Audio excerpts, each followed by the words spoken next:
bẹ́ẹ̀ ni o dáàdì yìí ti kú o. bàbá rẹ bá kú láti pé bàbá ẹgbẹ́ kú tẹ́lẹ̀ tí ó dáhùn èmi wò òkun bẹ́ẹ̀ lára ká. kò sí nǹkan tó lè ṣe tó dẹ̀ lè fi wí ní àti ó ti jábọ́ ó ti lòdì sí gbogbo òfin tí mo fún ẹ.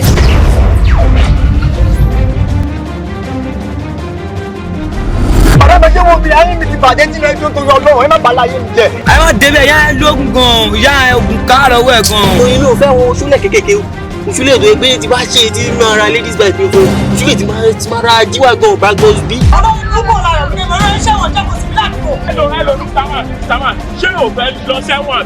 Tó o bá fẹ́ lọ sẹ́wọ̀n, ó yá kàbá lọ sí ibi tó ti gbé mọ́tò mo fẹ́ rí. ṣé ò tẹ̀sán yìí mo rántí ọjọ́ náà lọ́hùn nígbà tí dáàdì mi àti mọ́mì mi tí wọ́n jáde wọ́n ní kó bá mi ra nǹkan wá wọ́n ṣe dé lọ́jọ́ ẹ̀wọ̀n ọ̀ra nǹkan yẹn fún mi inú bí mi nígbà tó máa fi di láàárọ̀ ọjọ́ kejì dáàdì mi àti mọ́mì mi kọ́ kú. ṣe mọ̀ pé a great criminal offence lè commit ní under constitution. pàjọ́ gbàgbà ara wa. Nàìjíríà yìí ṣé ìyàwó lè yín ni.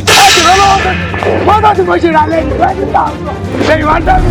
sọ́wárì kan tó ṣẹlẹ̀ ní pé kí iṣẹ́ má bàa jálé wa lórí a máa fẹ́ iná lówó díẹ̀ ẹ máa wá sọ fún ìpè lóòótọ́ ni nǹkan bàjẹ́ nínú mọ́tò àwa ń túnṣe lọ́dọ̀ yín. ń tágbà rí lórí ìjókòó mọ́mọdé lágùn lẹ́sìn kò lè rí.